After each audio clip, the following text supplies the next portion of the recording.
निम्नलिखित में से कौन सा कथन सही नहीं है? वंशानुक्रम व्यक्ति की जन्मजात विशेषताओं का शोधक है, ये सही नहीं है। वंशानुक्रम माता पिता से संतानों में गुणों का संचरण, ये भी है। विकास प्रणाली और उसकी पर्यावरण की अंतक्रिया का परिणाम है, ये भी है। माता पिता की शारीरिक और मानसिक विशेषताओं का संतानों में संचरण होना वंशानुक्रम में, ये भी है। सहचार्य के नियम हैं समानता का नियम, समीपता का नियम, वैषम्य का नियम, सभी हैं। गेट्स के अनुसार अनुभव द्वारा व्यक्ति में परिवर्तन ही है सीखना। अपने आप को प्रेम करने की प्रवृत्ति को क्या कहते हैं?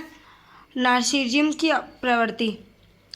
मनुष्य की बुद्धि आगे की पीढ़ियों में संक्रमित होती है का कार्य इस जन्मजात योग्यता के विकास के लिए उपयुक्त परिस्थिति का निर्माण करना है।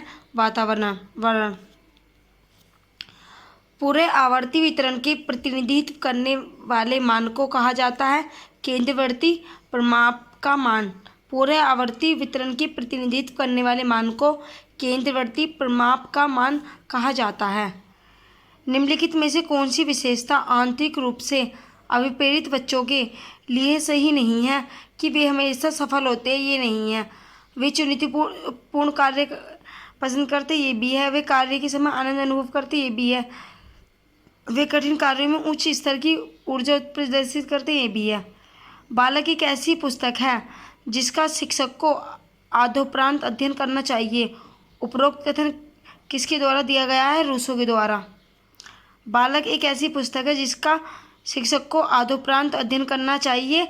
उपरोक्त कथन रूसो के द्वारा दिया गया है।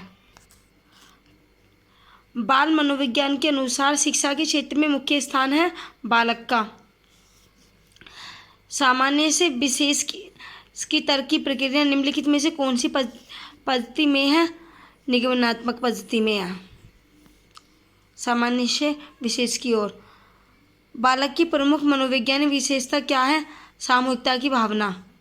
बाल्यावस्था की प्रमुख मनोवैज्ञानिक विशेषता सामूहिकता की भावना है। किशोरावस्था में संवेगों की तीव्रता किस प्रकार प्रकट होती है? प्रतिकूल पारिवारिक संबंध में, व्यवसाय की समस्या में, नई परिस्थितियों के समान समायोजन में, सभी में। 140 से अधिक बुद्धिलब्धि आयु वाले बच्चों को किस श्रेणी में रखेंगे? प्रतिभाशाली में। 140 से अधिक बुद्धिलब्धि आयु वाले बच्चों को किस श्रेणी में रखेंगे? प्रतिभाशाली। सृजनशीलता मौलिक परिणामों को अभिव्यक्त करने की मानसिक क्रिया है। उपयुक्त कथन किसके द्वारा दिया गया है? क्रो एंड क्रोगे। प्रयास और भूल सिद्धांत के प्रतिपादक हैं थॉर्नडाइक।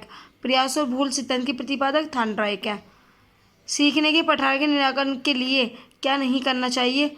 उसे दंडित करना चाहिए, ये नहीं करना चाहिए।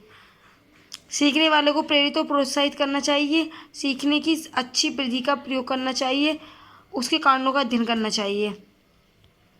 नेक्स्ट, जिस वक्र रेखा में प्रारंभ में सीखने की गति तीव्र होती है और बाद में यह क्रमशः मंद होती जाती है, उसे कहते हैं उन्नतोत्तर वक्र। व्यक्तित्व भिन्नता का क्या अर्थ है? कोई दो व्यक्ति शारीरिक, मानसिक योग्यता और संवेगात्मक दशा में समान और एक जैसे नहीं होते। मानसिक स्वास्थ्य विज्ञान का प्रमुख उद्देश्य है बालक के मानसिक स्वास्थ्य की रक्षा करना, कुछ समायोजन का निराकरण करना, दोनों है। निम्नलिखित सात छात्रों के अंक इस प्रकार हैं। उपरोक्त के माध्यम का सबसे पहले इनका टोटल करना है।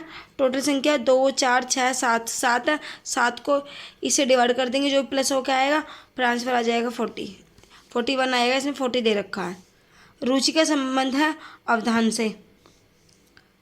सीखे हुए ज्ञान कौशल या विषय का अन्य परिस्थितियों में उपयोग करने को कहते हैं सीखने का स्थानांतरण। अनुबंध की प्रक्रिया में प्रथम सोपान निम्नलिखित में से कौन सा है? उत्तेजना। स्मृति सीखी हुई वस्तु का सीधा उपयोग है। उपयुक्त कथन किसका है? वुडवर्थ का। निम्नलिखित में से कौन सी दशाएं ध्यान को आकर्षित करने की आंतरिक दशा नहीं है? उद्दीपन या स्थिति, ये नहीं है। संवेग की उत्पत्ति से होती है मूल प्रवृत्तियों से। संवेग की उत्पत्ति मूल प्रवृत्तियों से होती है। अभिप्रेरण के लिए अक्सर आवश्यकता शब्द का प्रयोग किया जाता है।